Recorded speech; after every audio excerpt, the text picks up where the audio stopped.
Hey guys, Carl Zor here, and today I wanted to do a quick little run through of my recording setup, audio-wise anyway, because people have asked me in the past what I use, and also I have things kind of set up the way I want them to be now.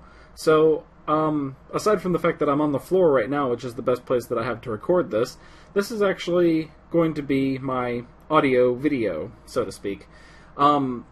This is a setup that will run you much less than $100 if you do it right. So if you're looking for getting into like Let's Plays or podcasts or even recording singing and light instrumentals and stuff like that, but you don't need something super duper professional and you want it to be kind of affordable, I definitely look into going this route. This is my Blue Snowball microphone. Blue also makes the Yeti, which is another really good USB microphone. The Yeti is actually a little bit better. It has more modes. It's considered superior, I suppose you'd say.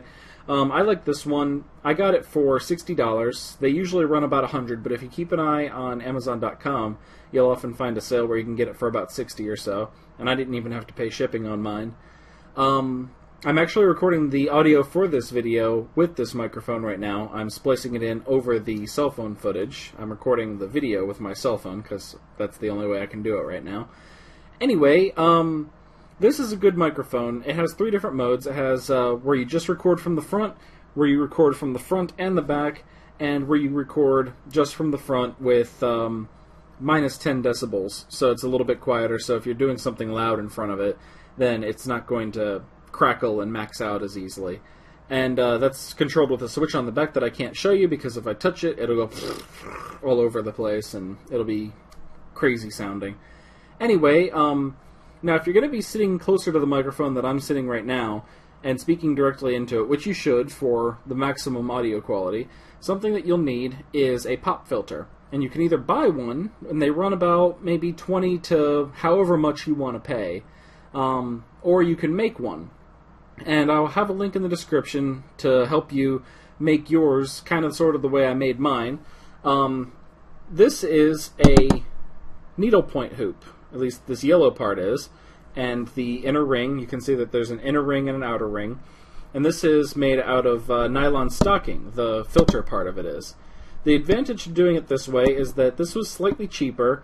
Actually, the filter itself is much, much cheaper than getting a store-bought one, but after I bought all the stuff to make this adjustable clamp thingy for it, it ended up being similarly priced to the... Oh, I might have just bumped the microphone a little while ago. Sorry about that. Anyway, the whole thing ended up being similarly priced to a store-bought one, but the main advantage being that in those store-bought ones, you usually can't replace the nylon if it gets dirty or torn or whatever. With this setup, all I have to do is unscrew this thing, pop the inside ring out of the outside ring, get a new nylon hose, because it's basically just a nylon stocking that I cut into pieces and stretched over here. It's 2 layers of it. You'll see in the video that I linked to if you're curious about how to make it. Anyway, what this does is it goes between you and the microphone, so that when you're sitting right in front of it and speaking into it, if you're breathing or if you make pee noises like puh puh puh puh into the microphone, those puffs of air that come out of your mouth, which you can feel if you put your hand in front of your mouth and go, Peter Piper picked a peck of pickled peppers or whatever, those puffs of air, if they go into the microphone, they'll go all over the place, and it sounds gross, it sounds weird. If you have a pop filter in the way, though, that kind of breaks up the air currents a little bit, and makes it so that it doesn't make those horrible noises that ruin your recording. Anyway, the stand that I made is a piece of electrical wire. He also uses this in his video, for his setup, but I did mine a little bit differently. I decided to attach with hose clamps 2 of these, whatever you call these kind of pincer type clamps, one on one end to hold the flat part of the hoop there, and then on this side, this is to clamp it to a desk or a shelf or whatever you have.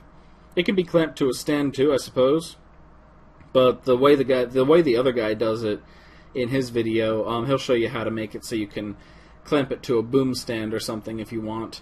And by the way, for this microphone, it doesn't have to stay on the stand that comes with it. You can actually unscrew it from the stand, and it's the same sort of screw hole that you screw on microphones to normal boom stands. So you can have this on a normal boom if you want to. And they also make like shock absorber peripherals where you attach, you take this off of here, screw it onto the shock absorber thingy, which is like a ring inside of another ring with these rubber bands going from the inside to the outside, and that kind of makes it so that if something jiggles, it absorbs the shock basically, and then that outside ring has another thing that attaches it either to the Blue's own stand or to a boom stand or what have you.